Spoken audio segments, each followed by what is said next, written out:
All right, welcome to The Explainer. Today, we're breaking down a $100 million plan to turn a financial tech network into a strategic national asset. And the key here is that this isn't about building something from scratch. It's about pouring high-octane fuel into an engine that's already up and running. So the whole strategy really hinges on this single, powerful idea.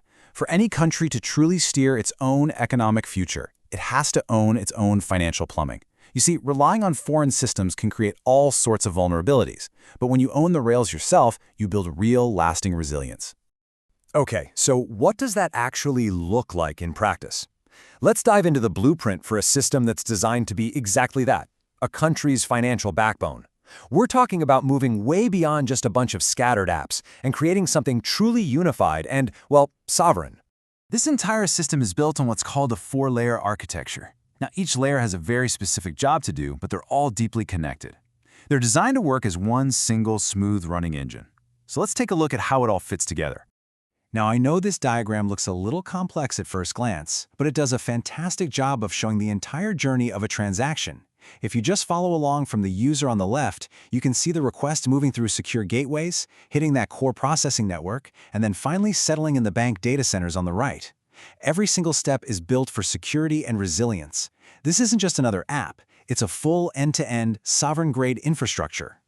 Probably the easiest way to wrap your head around this is to think of it like a city's infrastructure. You've got a solid foundation for all your local payments, you've got bridges to handle international trade, you have a central brain for traffic control and risk management, and of course, a network that connects every single building in the city. So let's start at the very bottom with the foundation, Layer 1. This is GENIO PAGO. This is the core engine that processes all the domestic payments and handles that final settlement. And this diagram just illustrates its function perfectly. GENIO PAGO basically acts as a high-speed central switchboard. It doesn't matter if a payment starts with mobile money, a credit card, or some digital wallet, this layer makes sure they can all talk to each other and settle payments seamlessly and in real time. So the crucial point here is that this layer ensures all the local money is moving fast, it's completely traceable, and it's instantly reconciled. And what's really cool is it even provides the core infrastructure for smaller financial institutions, which really democratizes access to these powerful national payment rails. Okay, so that handles everything happening inside the country. But how does this national system plug into the rest of the world? Well, that's the job of Layer 2 Swapamuzi, the digital asset gateway. This slide shows the game-changing difference here. That bottom path, that's the old way, a slow, ridiculously complex process with all these different correspondent banks. Now compare that to the top path, that's Swapazi. It uses regulated digital assets like stablecoins to create a direct, super efficient, and low-cost bridge for cross-border payments. It's a total paradigm shift. And I want to be crystal clear here. We're not talking about speculative crypto. This is a controlled, institutional-grade digital liquidity bridge. It's designed specifically for huge-scale corporate, government, and institutional use to cut down on the friction across major economic corridors. Okay, so with millions of transactions flying through the system, both domestic and international, you're going to need a really powerful brain to watch over everything. That brain is Eagle AI, the intelligence and orchestration layer. Now, it is so critical to understand this is not an AI you talk to. A chatbot just sits on the surface of an application and gives you suggestions. Eagle AI is an operational engine that is deeply embedded in the core of the system. It doesn't suggest, it executes. It's doing things like real-time fraud detection, compliance screening, and constantly optimizing liquidity across the entire network. And that brings us to the final piece of the puzzle, Layer 4. This is the layer that takes all this powerful private infrastructure we've been talking about and turns it into a true public utility that pretty much anyone can plug into.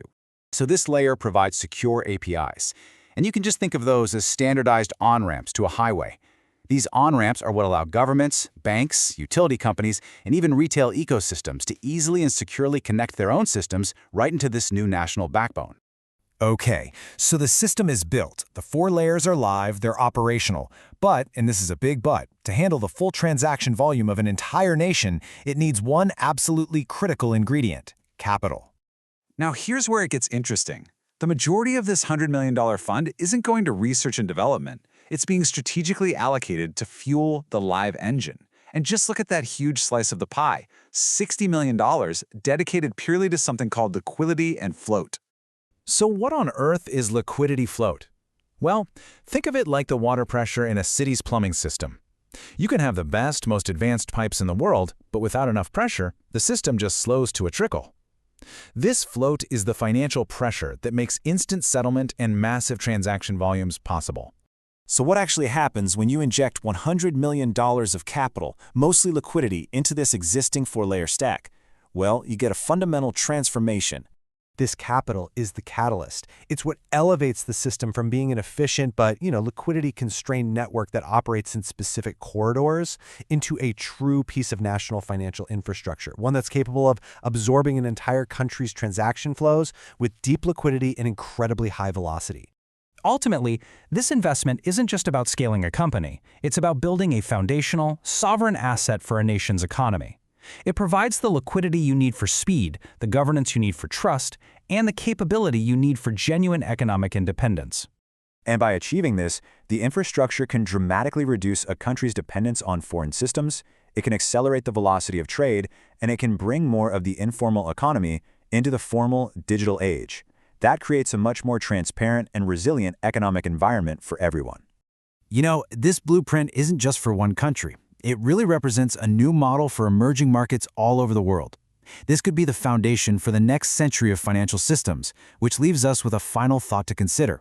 What happens when more and more nations start building their own engines?